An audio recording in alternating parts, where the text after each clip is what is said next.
Hello, everybody. Welcome to day number whatever this is. Day 4? Oh my goodness. We are counting down the days till school is out. um, one more day. We're going to be rolling up here with our yearbooks and going to be promising to see each other, to stay in touch and stuff like that. But until then, we still got work to do. So, love to hear how'd it go. Anybody get anything done? Anybody proud of anything? Not everybody all at once. Okay. Everybody struggling. I actually added more things to my list of emails to send out, the Forever series. I kept adding on to it yesterday, so now I just have to work on content, but I'm excited about that. Awesome. Okay. Making the plan. Having a plan is half the battle. I also have a call with Constant Content to put it all together. Yeah. Well, good. Yeah, that'd be great if they can help you get that done, right? Yes. Okay, fantastic. I love it. Thank you, everybody. I appreciate that. Courtney's catching up. Great. Let me know if you have any specific questions, Courtney, as you get going here. Glad you're able to make it. All right, let's do this.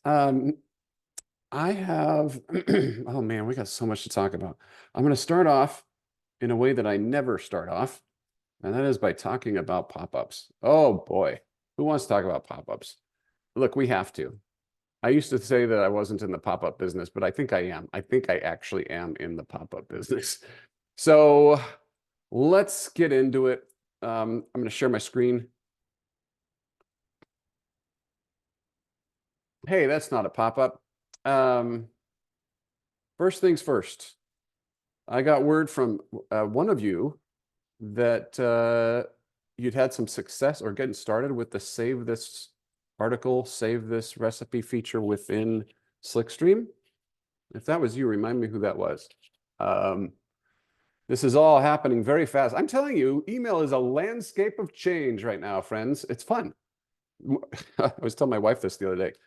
More stuff has happened in the last 6 months than have happened in the entire previous 6 years that I've been working in email. We'll talk about some of that stuff today, but so the whole save this article, save this recipe thing, I mentioned this, I think, the other day, but if you don't have this, you probably want to get it.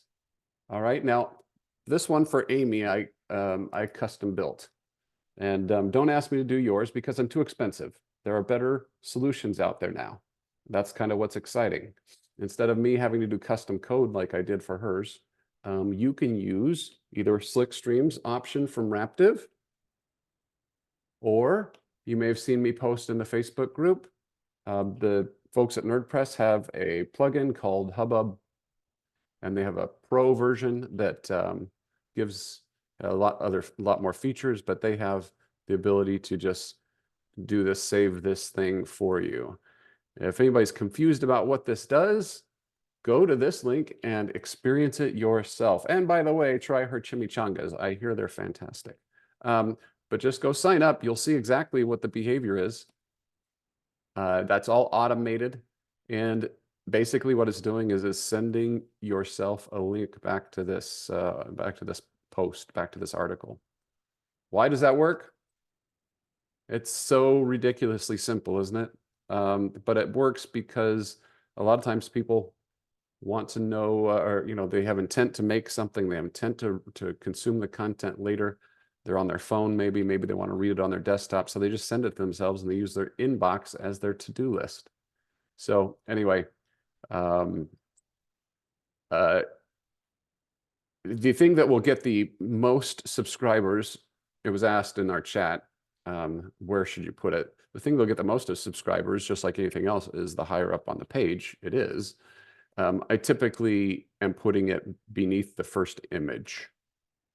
You can also, with the NerdPress, and I'm hearing the Slickstream option, customize where you want it. Maybe you want it above, if you're in food, maybe you want it above the recipe card or inside the recipe card. Maybe you want it after the 5th paragraph. You can customize that. But up higher gets better results. So you have to balance that with user experience and yada, yada, yada. Okay, so I've given you a couple options there. How many can you add? Well, I think, I'm not sure what Slickstream does. I think Hubbub is allowing you to add 3. Anyway, go through there and read that. You'll see it. And I think Slickstream is going to give you the ability to add multiples. Most of my clients have grown just by adding 1 and just having 1. So, I mean, it depends on how much you want to load up your form with, save this, whatever's. Anyway, hope that's helpful to you. I know it will be. If you have, hey, if you haven't done this yet, there's not very many times in blogging where there's like a hack. This is a hack. Okay, this works. So I didn't invent this. But when I stumbled onto it 2 years ago and started installing it for my clients, it was a big game changer. I think it's why it's so ubiquitous now, is because I was installing it on, or partially why I was installing it on some of the biggest food bloggers out there, and then now everybody sees it, and so it's kind of it's very proven. There's plenty of people doing it. All right, let's move past that. Let's get into whatever else I was going to show you. Oh, so this action right here, you've seen this before too. It takes a little bit for this to get down there. Get ready for it. Here it comes. And boom. All right. You've seen this highlight effect before. There's another ad company out there that does it. They have it as a standard feature. They call it Spotlight Subscribe. But Raptive has this available also as part of Slickstream. It's called Highlighter, I think. In OptinMonster, if you use OptinMonster, this feature, which is this one here, is actually OptinMonster. Lil Luna is using OptinMonster for this one. It's called Attention Activation. And my understanding is NerdPress is also developing, I don't know why they're calling it Cynosure. I have no idea what that means. That sounds like something that clears you up when you have a cold. But anyway, they're apparently building something like that too. This is also very, very effective. When somebody's on their phone and they're scrolling through, what it's doing is it's just graying it out, everything else around it. It's not actually a pop-up. It's just, it's for a moment, it's just saying, hey, look at this. And then it disappears. So it works pretty well. Slickstream itself, many of you are already familiar with this. But some of you aren't familiar with the fact that it's actually a list builder. So if you haven't gone through the documentation of Slickstream, but you're using it and people are clicking those little hearts, they have the option to sign up for your newsletter at the same time. So if you're taking advantage of Slickstream, make sure you're taking advantage of that feature. There's a company called Interact. I have an affiliate link here. I've worked with them directly to create quizzes. I did not create this one that's on Foodie Crush in front of you, but Heidi is, she's a big timer. So I figured I'd show you what she's doing. Sorry, which feature, Senya? This one, the Slickstream? I don't know. What you're doing is you're saving a recipe for it to be shown here. So just go into the Slickstream documentation. You'll hopefully find it there. Yeah, dig around. Yeah. Anyway, back to the quiz. So you've seen these quizzes before probably, but in this case, it's what should I make for dinner? And then when you take the quiz, it has these screens, maybe it's 1 to 12 screens, whatever, where it asks you a question, and multiple choice question. You give your answer, and that creates this path that determines an outcome. And your choice is, I can give them the outcome on their screen, or I can make them sign up for my newsletter and I'll email it to them. Okay, it's another effective way to grow your list. The other one I should have on here, but I don't. Many of you have seen this. I really need to add it. But it's been all the rage lately.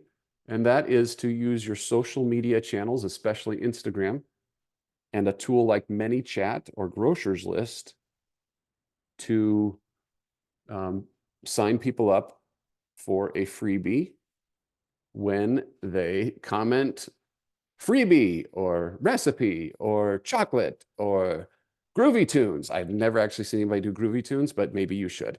If they comment that, it triggers something in ManyChat, it triggers something in Grocers List that then adds them to your newsletter. You've probably seen that. PrintPass that's a good question. That is a tool that is provided through Grow, and I think it's available to everybody, including Raptive publishers. So the jury is out on PrintPass for me. It will work. You will grow your list, but there have been a ton of complaints on it. Just like the experience of one of the the reason I'm hesitant on it, I guess, is if somebody is there to consume your content, and the ones that it works the most frequently on, or the biggest numbers, is recipes, and you're there to consume that recipe, and you're going to print it so that you can put it in your cookbook and save it for later, and then you just get really irritated because you have to give an email address. Is that worth it? I don't know. That irritation, you'll have to play with it. Are you already doing it? Are you already using that one? So I am, but I can't say that the results are like mind-blowing, but I know that for others they have been. So Yeah. I don't know, like Save the Recipe I installed and I was a convert within a couple of days. I had highly responsive, still, tech coded, and it worked amazing. This one, I'm not like sold on it. So I wanted to know what you thought. Yeah, I've heard the same exact things as you. I do have some clients that their list it's growing as big as the Save This Recipe thing. So it's working. So it's up to you on that. All right. Did I miss any other major ways that people are growing their list right now? Well, there is one that I don't have in here, but it is platform specific. This is for my friends that are on ConvertKit or that are considering ConvertKit. There's something called the Creator Network. Perhaps you've seen this. When somebody signs up for a form on a ConvertKit list, a ConvertKit powered list, if they have this enabled, it will say, great, you've joined the list. Here are some recommendations of other bloggers that you should follow, of other newsletters that I recommend. And so then it'll show 1 to 5 recommendations. It's very simple to use. It's very simple to set up. It's a very elegant system. And it's not like you have to do any sort of hard referral. They are signing up for a newsletter anyway. If you're not on ConvertKit, this might be another reason to consider it. I'm just one big ConvertKit shill. I just know it. I'm sorry about that. I just do like that feature. One of the things about it is that if you are using it, I highly, it sounds like Gina's using it, Megan's using it. For those folks that are on ConvertKit, here's a tip. First of all, limit your recommendations to 2 to 3. On mobile, it's not a great experience as it tries to show all 5. And I think that's probably hurting signups because the call to action button gets buried. Second, probably most important, this is the little trick. Create a pod. All right. The way that it works, I should have slides on this too. It just occurred to me to share it though. The way that it works is that you go in and you choose who you want to recommend, and it's got this big laundry list. And so I could say, I love all of you, and I'm going to recommend all of you. And then what it does is that if I've got 3 slots showing, it'll round robin through all those people and make those recommendations. Now, when I concentrate those recommendations to a few people that I just absolutely love, and they reciprocate and do it back to me, you and me, we grow faster. Also, you may be recommending people that will never recommend you back. Let's say there's a big time food blogger out there and you're a food blogger and you just think that Sally's Baking Addiction is the best. She's wonderful. You recommend her. Well, guess what? Dozens are also recommending her, and it doesn't make sense for her to recommend all of those people back. It just doesn't make sense. She's not going to reciprocate in any sort of fair way. So for you, find a buddy in the space in your niche, and then say, I'll recommend you, you recommend me, and keep it exclusive. Okay. And I hope that makes sense.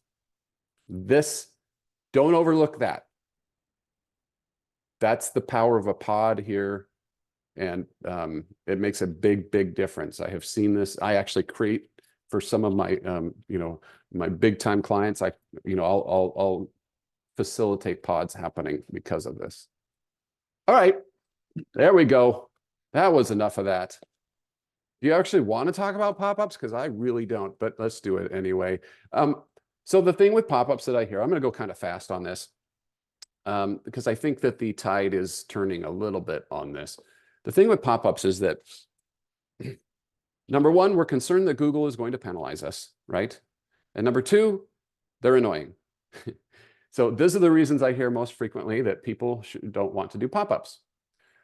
Well, let's talk about the second one first, because it's the easiest one, the annoying part. My answer to that is simply don't be annoying.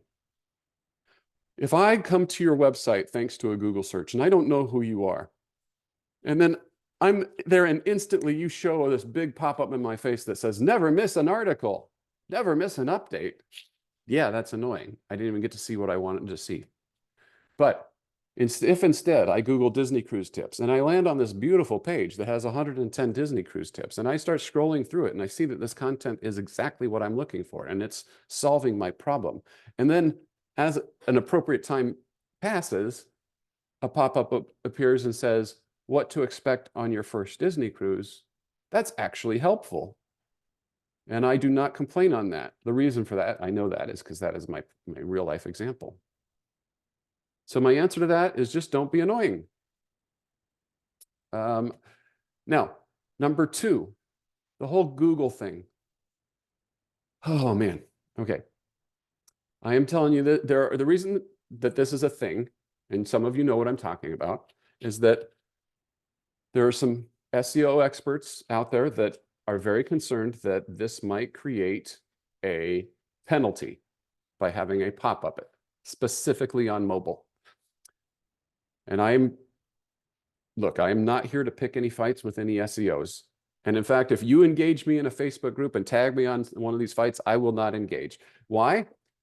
Because, well, first of all, the person that is most dogmatic about it is a little scary, but he also refers me business. So I really don't need this in my life, okay? Second is I get the sentiment of where it's coming from. I've got to tell you a story here. Where did when did this come out? So Google, what these SEOs are referring to is there's this article that says that was generated in 2017 was last time it was updated. It was actually created in 2016.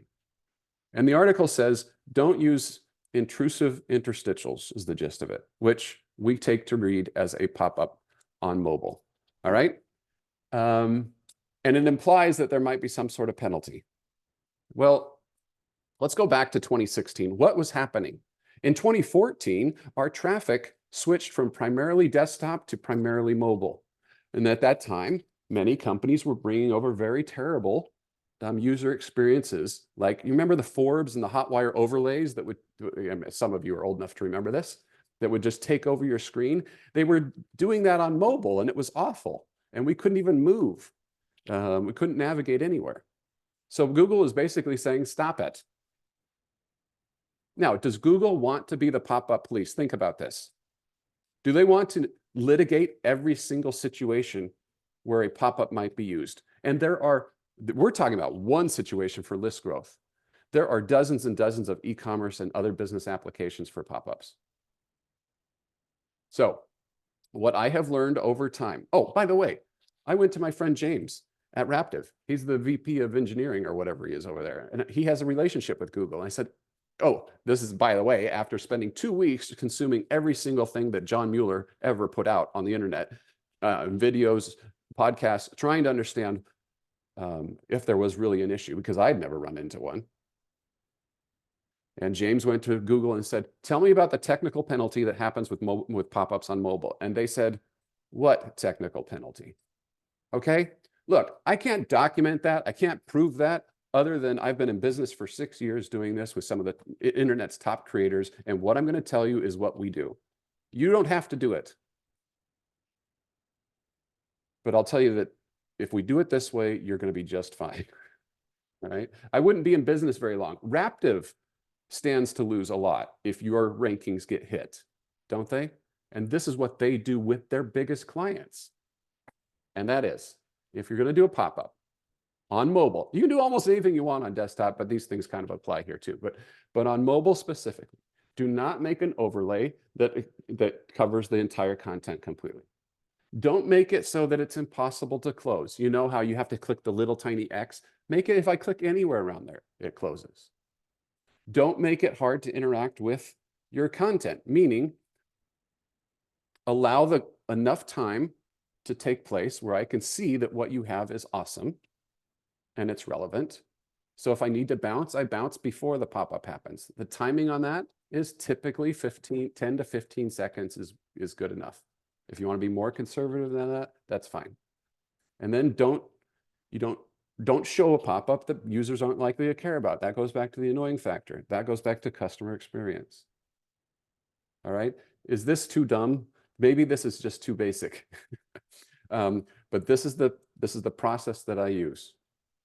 Now I'm going to share with you some, again, don't go tagging me on Facebook. I do not want that fight. You don't have to do pop-ups if you don't want. That's fine. I'm going to share with you some technologies that are third-party software.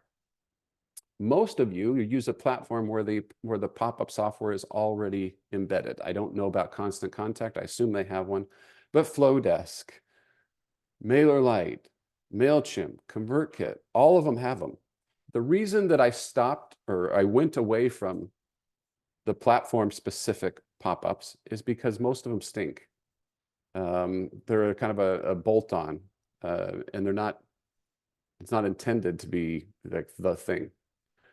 So what I did is, well, actually, I should change my tune a little bit. ConvertKit has created a pop-up that finally is okay-ish. I've started using it a lot more. If you go to email on autopilot, you can see the pop-up. In fact, I'll show you some, just in case you're curious. This is that is not what I meant to show. Let's do this one. This is the pop-up here. All right, so this is a ConvertKit pop-up. My rules are it needs to look different on mobile than it does on desktop. I'm getting rid of the image on mobile. I'm also getting rid of the first name field on mobile so that it takes up less screen space, okay? This, if you decide, there's another one here. If you decide that this look is okay for you, then you can do this inside ConvertKit. It's called Poplar. That's the name of the template. And in Email and Autopilot, I have the specific guidelines on how to set this up so it looks okay-ish. All right. It's based on some special CSS. It's called Poplar. All right. Now, the other thing that you can do with is with pop-ups, we've been talking about the Disney Cruise stuff. We've been talking about Mickey Mouse pages. We've been talking about general Disney interest. You can show pop-ups site-wide. You can show them at the category level. You can show them at the individual post. So for example, if I have, which I do, a Disney Cruise packing list, I can create a pop-up specifically for that one post. I highly recommend this. The way that's done in ConvertKit is through a plugin. They have a plugin that controls that you set which categories you want, yada, yada, yada. But let me show you some other software that will do this for those that are not on ConvertKit and are struggling with their own software, okay? So the first one that I use a lot is called Convert Pro. It has its limitations.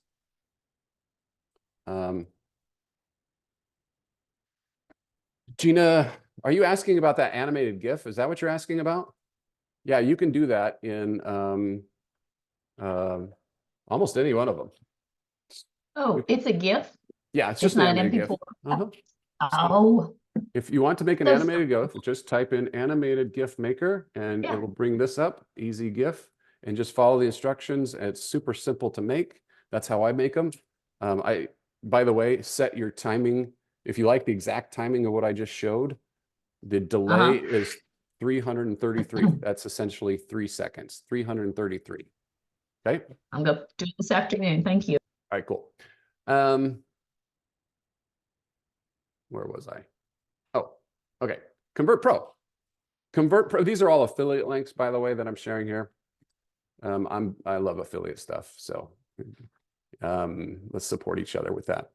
Anyway, if Convert Pro is okay, it has a decent look to it. It's about $90 a year, and it'll do all those things that I just described. It has some other features to it as well that you can play around with. It's got things like you can do an info bar. That's the thing up at the top.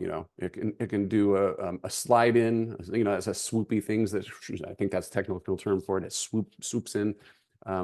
So you got different things that you can play with if you want with Convert Pro. The downside to Convert Pro is there's no real good stats. Like, it's hard to tell the conversion rate, which is really one of the most important stats.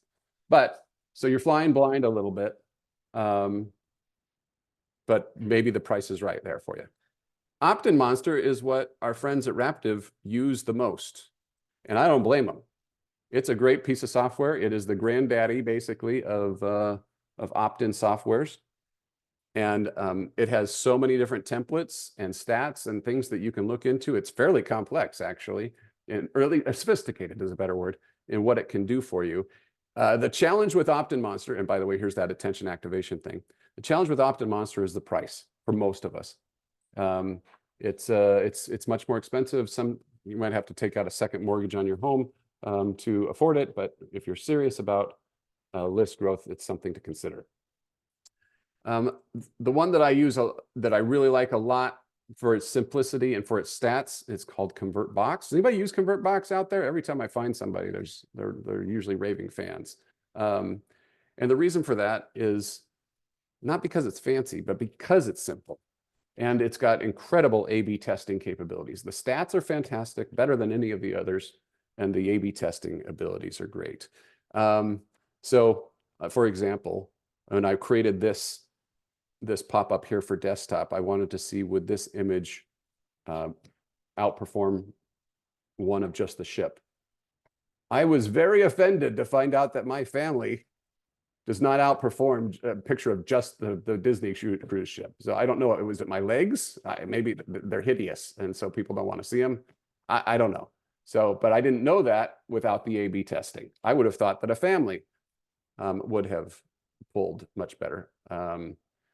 So this one's about $500 one time, and you can use it across different domains as well. So if you have multiple sites, you can lump them together and maybe defray some of your costs. Okay. Pop-ups. Let's finish that up. Any questions on that? Is anybody struggling with that concept at all?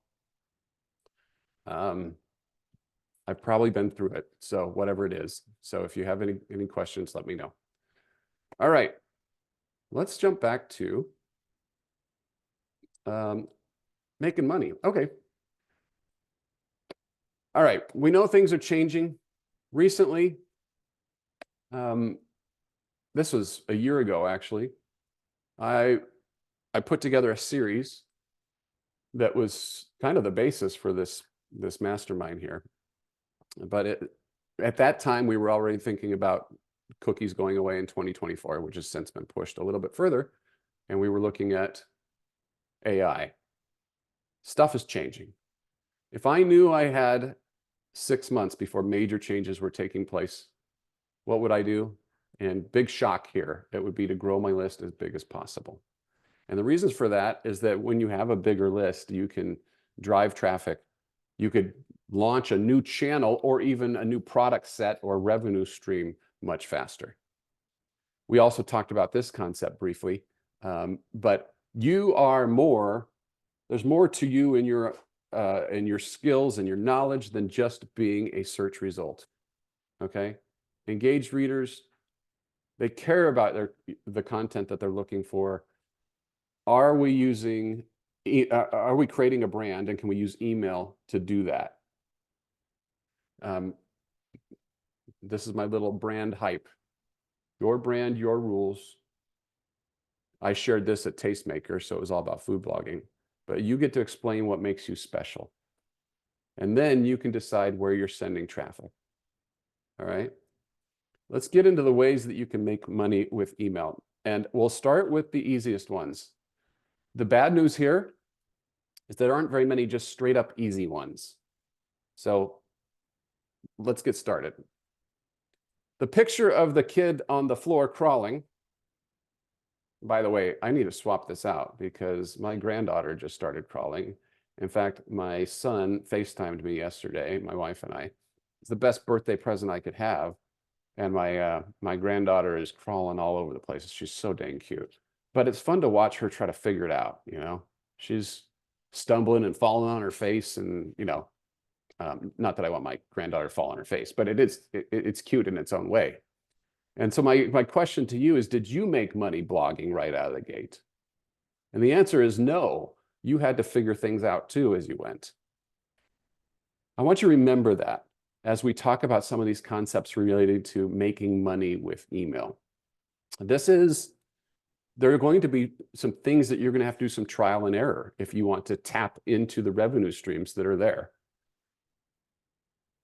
Aside from having a big list, there's a lot of other aspects to it, okay? There's some different skills involved that you're probably muscles you haven't flexed before.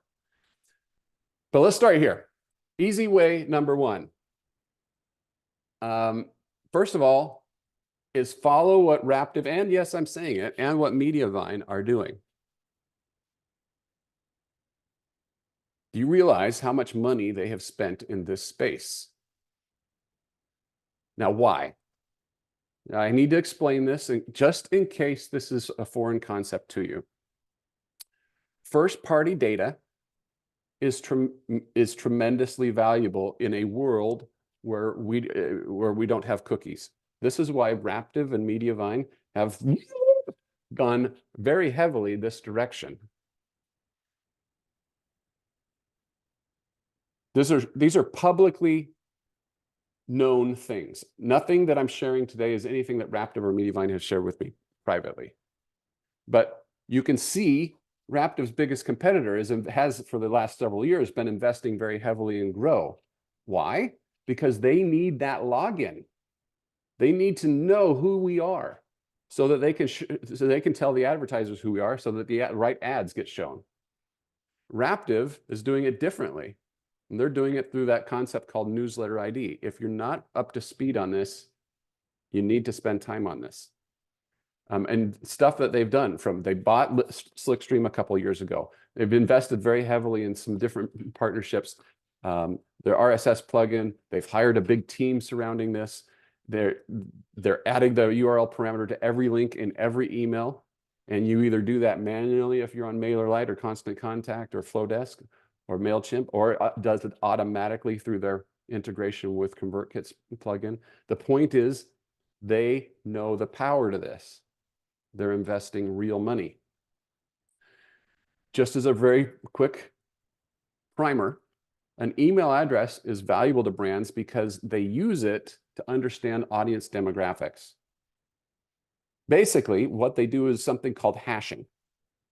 All right. So when they understand, if they share email addresses that are all obscured and you can't tell that it's CourtneyIsAwesome@gmail.com, but they know that this string of characters represents CourtneyIsAwesome@gmail.com, and that Courtney she likes to stay at Hilton's, and she drives a Honda, and she's into botany, and you know, she's a huge Taylor Swift fan. When they start to understand that stuff based off of your behavior through email, in the same way that Google cookies have done it for years, then they can do exactly what the third-party cookies from Google are doing as well. They can serve more targeted ads. Therefore,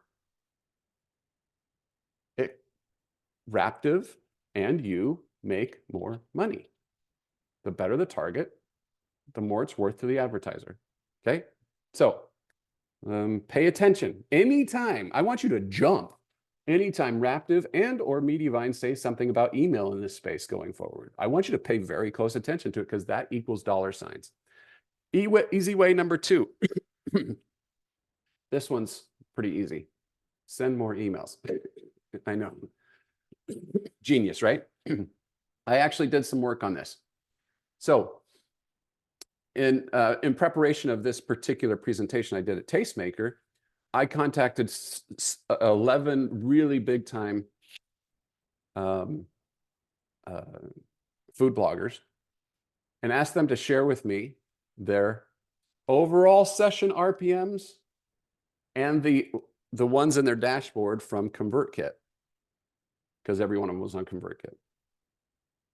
And this is at that time. This was February data, which was probably looking back at January.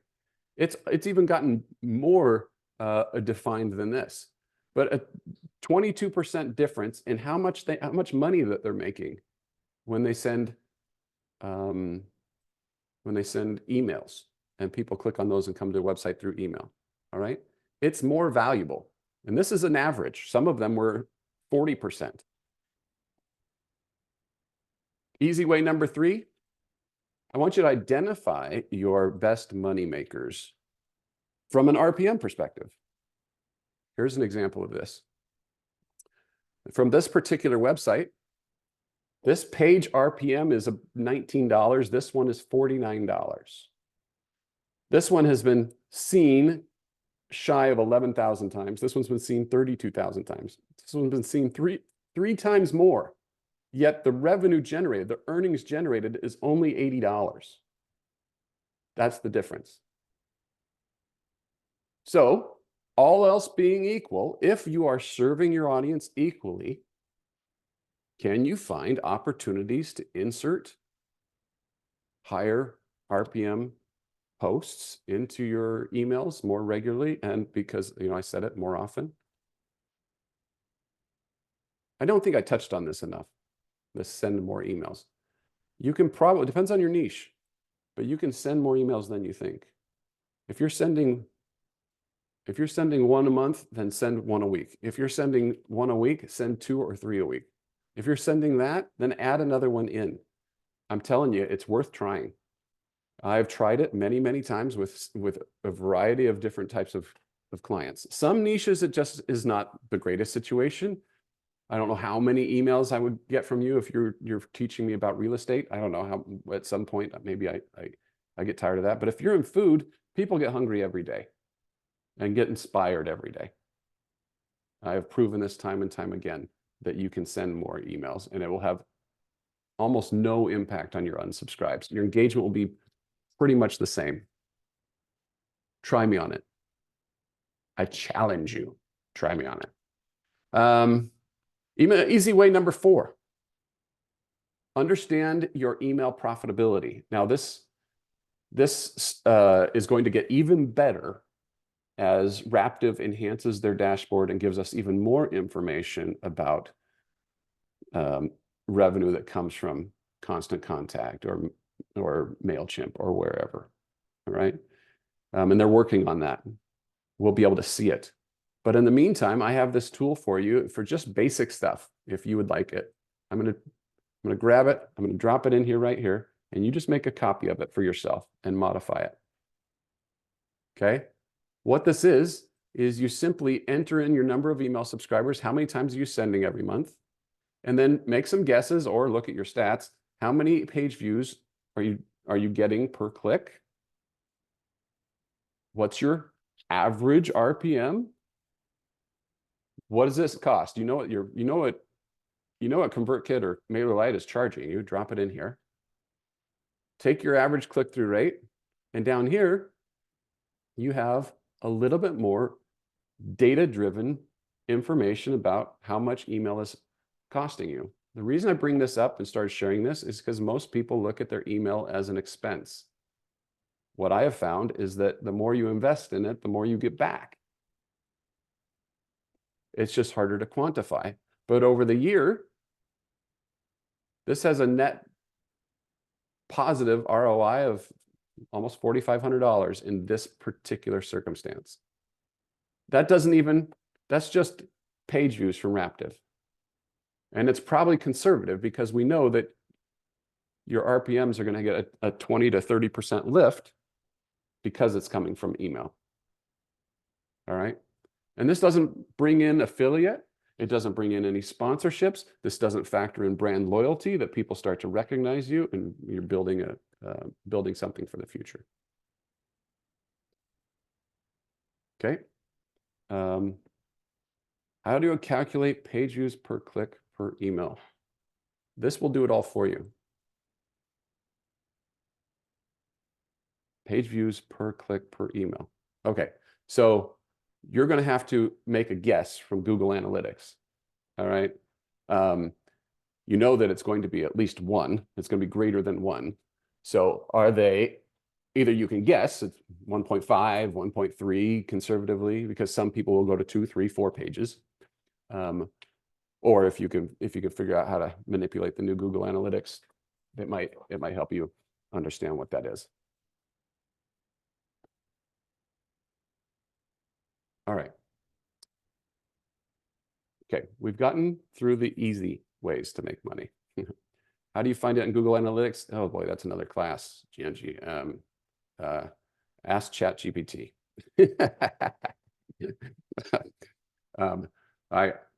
I can do it. I just don't remember off the top of my head the steps that you take to get there, which form it unlocks or whatever. So if somebody wants to share that in the Facebook group, I'd love it too. All right. Now, here are some other ways that you can make money.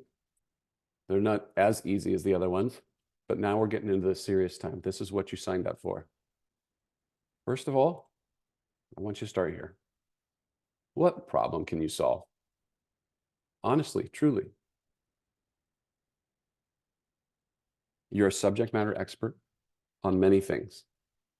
Ultimately, what problem are you solving? And the reason I'm hammering this, pausing for effect and the whole works, is because as content creators, it's easy to lose sight of this. We're sometimes operating off of a spreadsheet of content ideas that we're going to generate because this is what we do. We're writers, we're creators, we're videographers, we're whatever. But it still comes back to the person behind that content. What problem? What's at the heart of the problem that we're solving? Today, we're going to talk a little bit about segments. Okay. As it relates to email, I'm talking about grouping your list by reader type and then sending them stuff that's specific to that group. The reason we do this is obvious. The more narrow our focus, we're going to get better open rates, and we're going to get better sales. That's common sense, right? But most people are not doing it. Now, I believe that if you solve my problems, I might just buy from you. It's not a guarantee. People are cheap. And we've already kind of established when Jerk Matt was in the room that we don't really have strong brands. We are not Target or Walmart or Amazon, okay? So why does somebody buy? Because they trust that you will solve their problems. And you can't sell until you've built up some of that trust. My suggestion is that you create these segments where you can serve, where you can build the trust. So if we segment the list by people who love to sew and people who love to do Cricut, those are 2 different groups. We send them awesome stuff. And then we have a better chance of selling them something. Okay. Let's take a quick moment. What are some of your top segments? I want you to actually go through this exercise here. I want you to make a quick list of your top 5 segments, and you have them. Even if you don't think you have them within your group, within your audience. And this information is going to be helpful as we do the next exercises. I'm going to pause for a moment and let you think. And if you want to share here, I'd love to see it. What are your top 5 segments?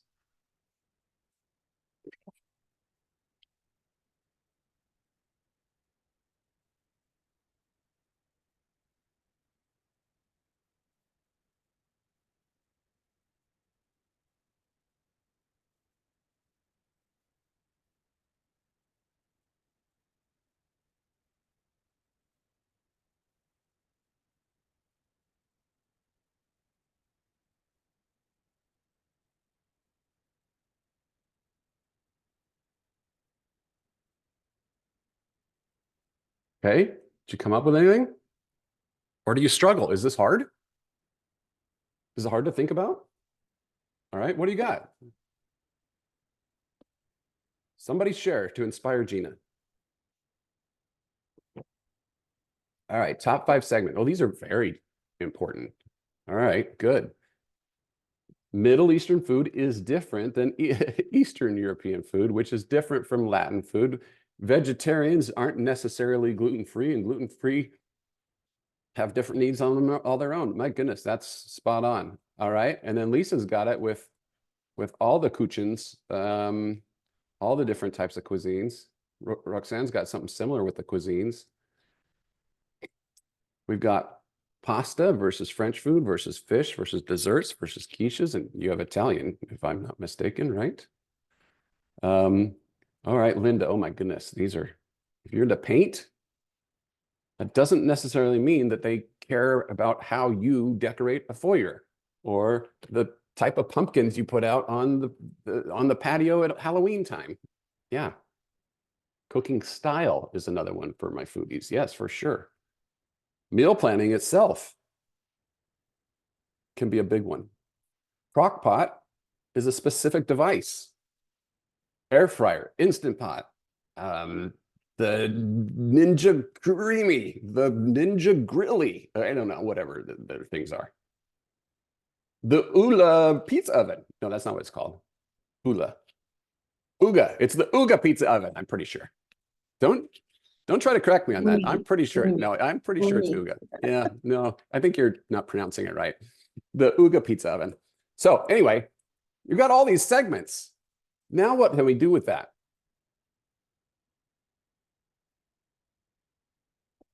There's a couple different ways you can build out these segments. First of all, we talked about this yesterday. You can send out a survey and just ask people, what are they into? Then you have to figure out how you pull that information back into your into your list. That can be a little bit of a challenge. You can also tag your links. So if you're sending out emails, let's just use Kate as an example. She sends out an email about slow cooker. Anybody who clicks anything that is slow cooker related, she can tag them with something that says interest slow cooker. You can also do a look back at how people got onto your list. You know, well, I was running this particular promotion and I was doing this ebook on how to paint, and so there's a pretty good chance that they're still interested in that sort of thing. So I'm going to tag them as being interested in paint. And then, of course, there's the quick start guides. Going forward, create that hook that says, all right, you want 5 secrets to a beautiful Christmas setup this year? Sign up here. Okay. I'm going to get in for the next 10 minutes and then we'll pause it until tomorrow. The next 10 minutes, I want to tell you about one of the underserved ways to make money with email. But I will tell you a little secret. While you may not know this, many of the big dogs are doing this.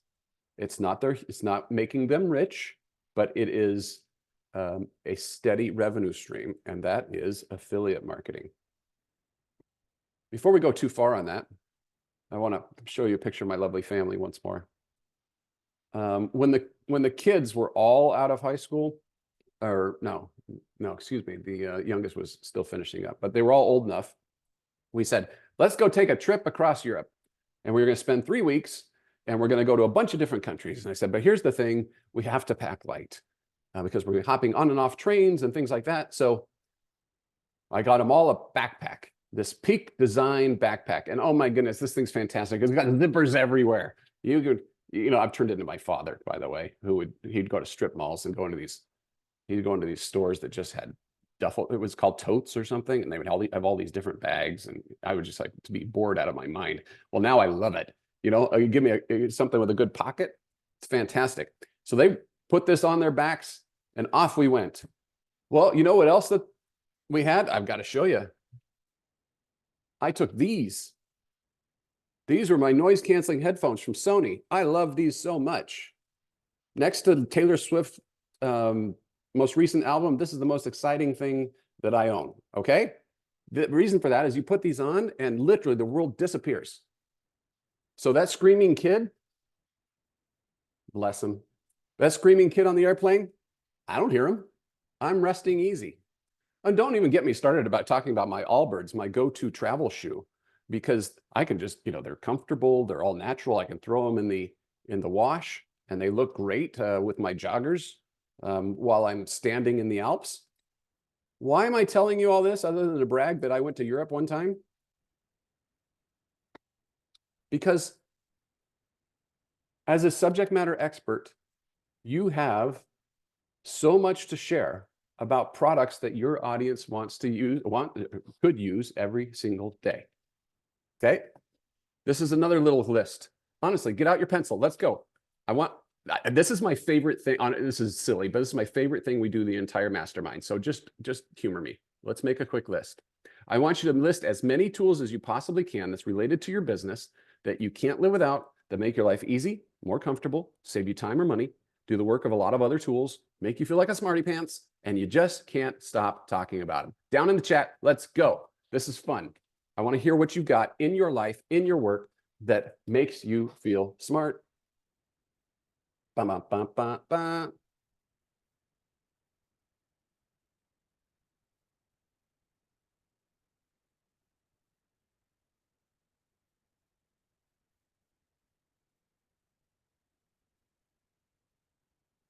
No questions allowed right now, Kate. Only products.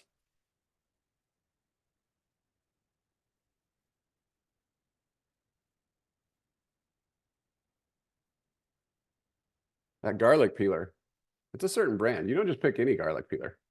Which brand do you use?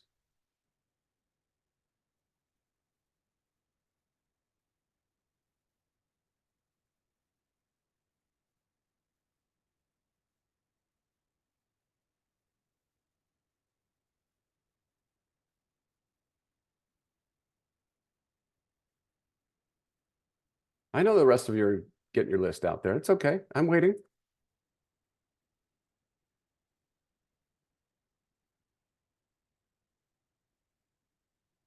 There we go. Now it's starting to come in. Excellent.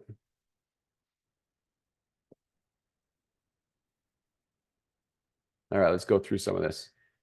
We have the Le Creuset. Of course we do. It's French and fancy, just like you. The Vitamix. Is that better than the Blendtec, huh? We'll do blender battles.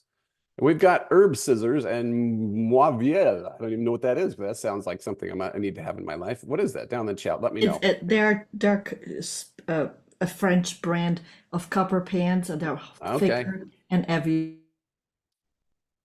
All right, that sounds awesome. I must have it. Air fryer, Ninja blender. That's very specific too. A microplane zester. Is that something I need for my face? Cherry pitter, chef's knife, Dutch oven, non-stick pan. Okay. A crock pot that is really a cooler you plug in. The lid will not pop off and leak in your car. And well, what brand is it, Gina? You're not doing me any favors here. You're getting me all teased, and I need to go buy that now. Okay. And then Linda, very specific about, Sherwin-Williams, it is that matte finish. That's the Ryobis. Okay. XOXO back at you, Gianji. That's very sweet. Ninja blender, Pampered Chef. Oh, the meat chopper.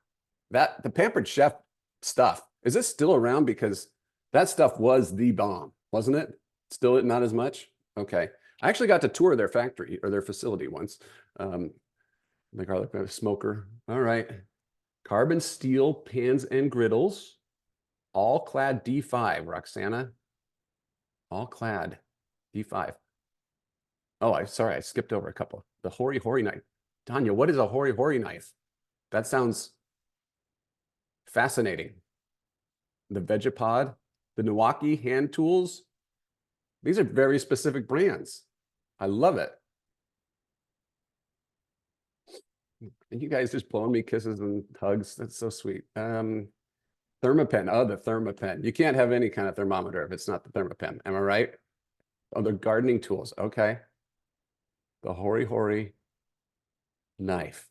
Does it just cut anything, or is it specific to Horis, whatever they are? All right. I don't know if you can hear me. Yeah. It's a knife that you use for digging and planting seedlings and all sorts of things. It's brilliant. Okay, it's a brilliant knife for gardening. Look, Tanya is an expert gardener. How many of you have a little green thumb of your own? You got a little plot of land out back? You thinking about dropping some seeds somewhere? Tanya's telling you you should have the Hori Hori knife. Do we need to go learn that lesson on our own? No. Tanya has 500 years of gardening experience. So she knows what she's talking about. This, tell me I'm wrong. I know we have a bunch of food bloggers on here. Let's say that your food blogging hero goes on Instagram, holds up her phone and says, let me take you on a quick tour inside my pantry. Tell me you're not glued to that to see how she organizes, what containers she uses, what kind of flour she has where. I know that you are. And the reason that is because we believe that they know their stuff. You can trust me. I have taken these on numerous trips. I use them every single day. If you're in the market for noise canceling headphones, you could try to compare between the Bose and the whatever's in the Dr. Dre, the Beats, or whatever's at Costco today. Or you could just go get these because I tell you they're awesome. I'm saving you time. So I hammer on that because most of my clients, when I get to them, they're shying away from this. They don't want to be a deal blogger. That's not what we're doing here. You're solving a problem. So you can create affiliate ready content, such as how does an item make your life better? For example, on the Disney cruise, on week 15, I explained this recently. Do you need trip insurance? It's educational. It's helping them. Natasha, she's got how to use a particular knife. It's no Hori Hori knife, but Tanya could do how to use a Hori Hori knife video and probably get people excited about it. You could make a list of tools that you can't live without. This is Sally's 14 must-have baking tools. Guess where this is? It's in her Forever series. Stuff is changing all the time. There's new trends in home decor. There's new tools that come out. What are the new Ryobi tools that just make it super easy to paint, decorate, and staple? You do a lot of stapling, Linda, I know it. The starter kit. For those of you who know anything about Cricut, Cricut is a crafting device, and they have approximately 9 million accessories that you can purchase with it. Do you need all 9 million? No, you need this thing, that thing, and the other thing, and the rest of it, save up and get them later, okay? You can help people. Or maybe they just dig you because you're a little mini celebrity or big celebrity in their eyes. Gift guides are another easy one, right? Provide what you know as in the world of gifts. Then, if you want, you can create deal-ready content by doing research for people. Here's an example from Merrick, from Merrick's Art. She's both into crafts and fashion. And when the Nordstrom semi-annual sale comes out every month, she can tell you, hey, this is what's really a deal, and here's what's not a deal, and here's my favorite pieces from it. Saves you time from having to scour the whole thing. Black Friday's the same way. There's so much noise at Black Friday. Who's got the time? Or Amazon Prime Day. Are you seeing all these opportunities to share and make a little bit of money? So how would we do that in email? Okay, I'm going to go over for 3 minutes. I apologize. I wasn't paying any attention. I was just enjoying the discussion about Ryobis and Hori Horis. But use email to drive affiliate sales smartly. You can create content, put it in your quick start guides, put it in your Forever Shaves. We've talked about that. When it's Prime Day, send out something that says, here's my favorite Hungarian food preparation tools from Amazon Prime Day. Okay, that's probably not a thing, but you get the idea. You can also do what we talked about with tags and triggers. Remember what we said about the slow cooker and the interest? Well, same thing here, Instant Pot. And if you did that, you could actually trigger a series of emails about slow cooker. Here are my favorite slow cooker recipes. Here's the slow cooker that I use. Here's the slow cooker accessories that I can't live without and the stuff I can make with it. You think that wouldn't work? That's going to generate sales just right there. And you could make it evergreen. You could use automation to trigger that like that. Somebody clicks on one of these, it waits a day, boom, now they're in this new sequence. You could create a separate newsletter. One of my clients, big time food blogging clients, just decided to do this. I've done this personally. She said she has so many people are interested whenever she does affiliate stuff, product recommendations, that she just said, hey, do you want to be alerted when I find out about a fantastic deal related to cooking stuff? And she's gotten thousands of subscribers on that. People are saying, yeah, send me an email anytime there's a deal. She's not a deal blogger. You can also add affiliate content to your template like this. This is Corey George from Hey Let's Make Stuff. She has a vanity code for Expressions Vinyl. She has one for the Cricut store. She has her Amazon storefront. And so what she did is she created a section of her newsletter called Deals and Steals. And this is done easily with snippets or blocks now, where you just change it out whenever you want to change it, but every email has this at the bottom. You can also use an ad-like placement like Nourish Move Love does and have affiliate offers. What Lindsay does with Nourish Move Love is she either has a sponsor in that spot, which we'll talk about tomorrow, or she has an affiliate offer there. So her audience is used to seeing it and they're used to being sold to in that way. We talked about this but you could launch a new series, how to use whatever. What season are we in? We're in summertime. Okay. Some of you know a lot about the Uga pizza oven, and now summer is a great time to be out making Uga pizzas. So you could put together hey, here's how to use the Uga pizza oven. Here's what it is, where to buy it, here are the recipes, and here are the accessories. And you could make a big launch and say, this is only available till the end of June, and then I'm taking it down. It's free, but you create some urgency around it. There's lots of things that you can promote. This was specific to food, but you get the idea. From delivery services and subscription boxes to tools, products, meal plan apps, and you could promote each other. If you have a product, a course, a training, a community, a book, you can create affiliate relationships with each other to promote that. I'm in the process right now of creating an affiliate relationship with a ManyChat competitor, so that when I come and tell you about it, I'll get a kickback. This becomes a nice part of my revenue stream. All right. That's affiliate. We just scratched the surface. That was fire hose level stuff. But I hope that opened your eyes and give you some things to think about, ways that you can start monetizing right away, add extra revenue streams. So you have a better understanding of your RPMs, the ROI, excuse me, of your email efforts, and then just layer some of these in that we've been talking about today. All right. If tomorrow, boy, we're gonna really cram more specific things about selling, and we're gonna talk about selling products. Which, if you have a product to sell, let me know. I would love to know so I can cater some of your remarks, some of my remarks to your stuff. We're gonna talk about getting sponsorships. There are ways that you can actually literally make money in the emails today. And then a whole bunch of stuff like that. Okay. If you have questions, stick around. I'll answer. Senya's here about cleaning the list. And but if you got to get out of here, we will see you. And again, if you're ever stuck, my offer still stands. Oh, another offer.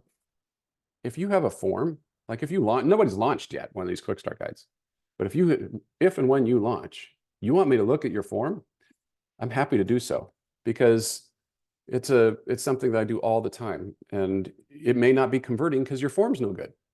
All right. So we can talk about those things too. All right. If you got to get, we'll see you. Senya, cleaning your list. Okay. The general rule of thumb here is, well, that, most of us are paying by the subscriber, right?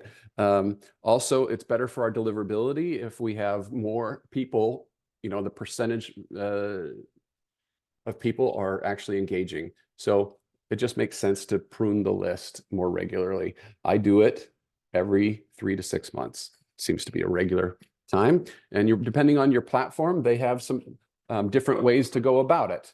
They usually have a different recommendation. I know MailChimp has this star system where if people haven't opened or clicked, they get a certain, they're like 1 star, and the people who open everything are 5 stars, and you can delete anybody who's a certain star level. I recommend figuring out who your cold subscribers are, depending on your platform's definition, and then sending them a win back. It's something that says, is this goodbye? And the gist of it is, hey, I really value your inbox. I want to make sure it's a place where I'm delivering great value. Seems like you haven't been opening a lot of my emails recently, and as such, because I don't want to be an annoyance, I'm going to unsubscribe you from my list and stop sending you stuff. If you want to stay on the list, click here. So yeah, you just Google it. There's plenty of templates. People are doing that sort of thing. And then if they open it, usually that pulls them from that cold subscriber. So you can decide whether to delete them based off of their behavior, opens or clicks. And that. Recommend time frame for unopens. Yeah, 6 months is usually minimum that you're going to want to do. It depends. Now, if you're emailing more regularly, you have more data. If they can fog a mirror, if you're emailing daily, right? You don't have to wait 6 months. You can do it in 2 or 3. But if you're only emailing once a month, then how do you ever know? So, 3 to 6 months is what I say on that. Any other specific questions on that? All righty, Emily, I'm ready for you. Okay, I was just curious. I was brainstorming as you were talking about pop-ups, and I don't even know whether this is possible, but curating different pop-ups for different recipes or different pages. For example, I have a macaron page. Oh, everyone's nodding. Okay, so that's probably already well known. But yeah, I was just curious if you've tried that too, if you have any data on whether or not that's something that people like or they don't like. Yeah. Seems like people are already doing it. No, it's a good question, and it's the right question to ask. Let's go back to Martha. It all comes back. It's always Martha. Dang it. So what is she interested in? And when I'm in the services that I provide, it's really not the raw number of subscribers that I care about, because I can't control that. What I can control is conversion rate. Okay. So whether I have 100 people visiting a post or a page, or 1,000 or 1 million, my job is still the same, to dangle the best offer I can. So what you're referring to or insinuating is, on this category, if I have a better offer for the people that are interested in that topic than the general thing, then I should do that. That just makes common sense. And the pop-ups allow you, all of them that I just showed you, including the ConvertKit plugin, but also OptinMonster and ConvertBox and so on, they allow you to show different pop-ups by post and by category. So you can pick and choose that user experience. And it's 100% the thing to do. It's the thing that most people don't take the time to do. I really encourage you to. ConvertKit specific? All of them Is will do that that. what? All of those will Okay, do that. great. Yeah. Almost Great. every, it's like table stakes now. If your pop-up software does not do that, then spend the money necessary to to get one that does. It's just, Yeah, yeah. great. iOS Thank you. yeah, Lisa's right. iOS just basically counts everybody as open. So it's actually the opposite. So your numbers may or not be inflated. You can't trust you bring up a really good point, Lisa. You can't completely trust the cold subscriber notion. However, you're still going to want to probably send the win back. And then if you ask them, after you've set your parameters on whatever you think is fair, and you ask them to take action, they don't take action, that's probably the one to pull. Janji asks, which pop-up company do I recommend if you're not on ConvertKit? So the 3 that I showed you, I recommend. It just depends. If you are in the super budget category, then ConvertPro. The limitation there is, like I said, no conversion rate stats. The one I do for most people, recommend for most people that fit that bill, is convert box. I just really like it.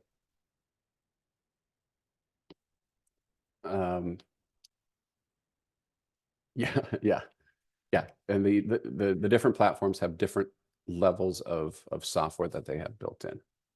So you're going to want to experiment with those. Definitely try the one you've got first and see if that'll do the job. Yeah, if Constant Contact has one, then I don't know. Constant Contact takes track of the clicks to a mini recipe where even the video, whatever you send out, you have a stat percentage all around it to the bottom to each one of them. So Cool. that's pretty nice. So it's easier to keep track and be able to do things. Google doesn't keep track of that. So I like that part Yeah. of your analytic is very in depth. Yeah, yeah, I definitely recommend using the tools at your disposal. I'm not sharing these by, my intent is not to say switch to these. My intent is more to say, if you don't know, if you don't have other options, here's some options that I recommend. Yeah, I don't like the pop-up from Constant Contact. Matter of fact, I have Slickstream did mine, but I do like what Emily was talking about because I have the same issue and I would love to do something a little bit more exciting with a little plate or with something and to kind of visual, my logo is great, but I think visually is so much better. And I agree with Emily. Something's, onto a different category. That's awesome. Yeah. That's why I was asking about that. So Can thanks. I want to ask a specific question. You mentioned that on mobile you delete the image, but I've had really good conversion with mobile and image, so I don't know. Yeah, it's one of those things that I can't prove. It's kind of falls into this whole SEO thing. Yeah, my guess, I hesitate to say anything. My guess is you're probably fine. My gut tells me you're probably fine. However, I looked at the numbers and they're crazy.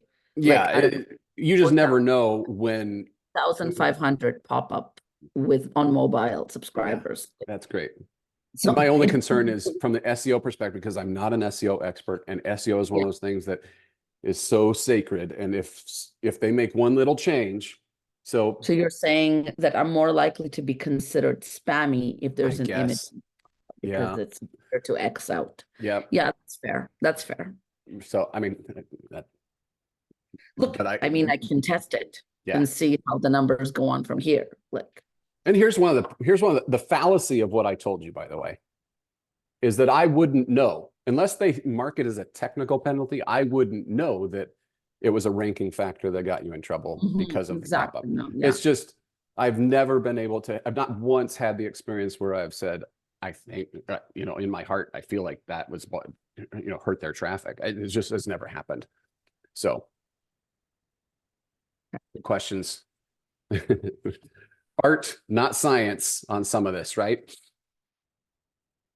Anybody else? All right. I hope you have a very pleasant day. Thank you, Emily. You know what? Today's my birthday. I didn't mention that. You did. But for my birthday, what I'd really love is tomorrow people have launched a quick start guide and are telling me about it. That's what I'd really love. So, you know what? Make this old guy happy. I don't know how many more years I've got left, so just indulge me. All right. Thanks, everybody. Have a great day. We'll see ya.